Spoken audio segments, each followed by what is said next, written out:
The brutal murder of Penny Bell. 6th of June 1991.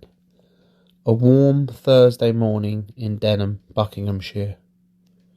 At 9:40 a.m, a turquoise Volkswagen Golf glides through traffic heading towards Gurnell Leisure Centre in Greenford. At the wheel is Penny Bell, a 43-year-old mother of two, a successful businesswoman, and by all accounts someone with no enemies. But within the hour, she'll be dead. No one knew why Penny left her house early, unsettled, telling builders who was working on her home that she has an appointment and that she's late. An appointment she never told anyone about. An appointment no one has ever been able to trace.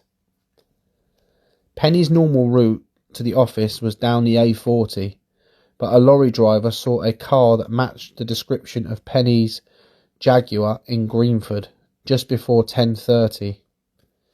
He noticed that the car was driving very slowly and had a male passenger in the front seat.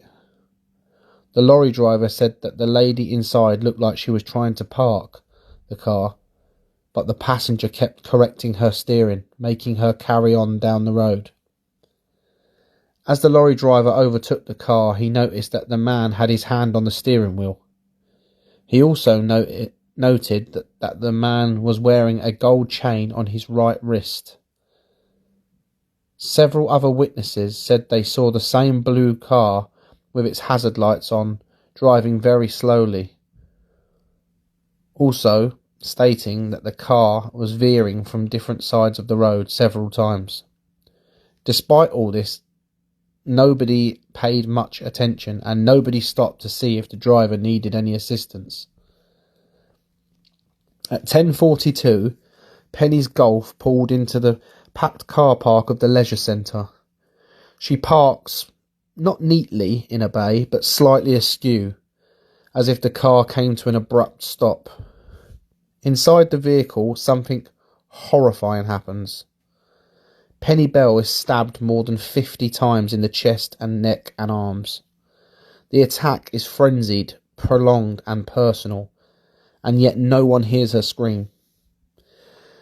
People walk by, some even glance into the car, assuming the woman inside is simply asleep. Her windows are up and the windshield wipers are still moving, brushing backwards and forwards across the glass. But Penny is already gone. Her body is discovered just before noon by a passer-by who thought she was asleep before entering the swimming pool, but as she had not moved after they came out, finally realised the scene is not a medical emergency, it was slaughter. Police swarm the car park, but the killer is already gone. And that's where the mystery begins. Penny had left her house with £8,500 in cash, money never found and never explained. Who was she meeting? Where was she going? And how did she end up stabbed to death in broad daylight in a busy car park with not a single reliable witness? Detectives considered everyone. Her husband, Alistair, by all accounts a devoted partner. No evidence, no motive. Her employees, she ran a thriving managerial consultancy business.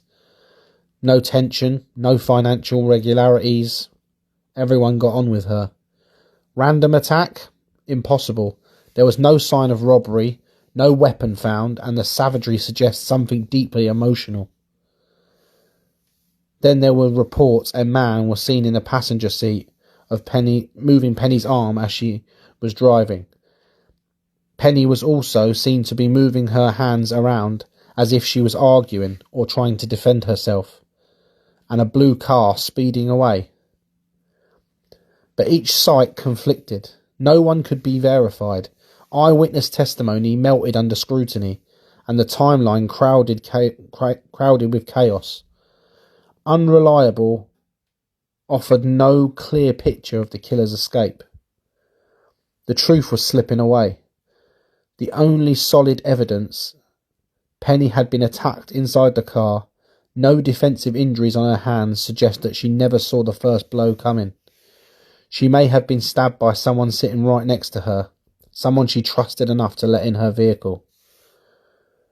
More than 3 decades later, the murder of Penny Bell remains one of Britain's most haunting unsolved crimes.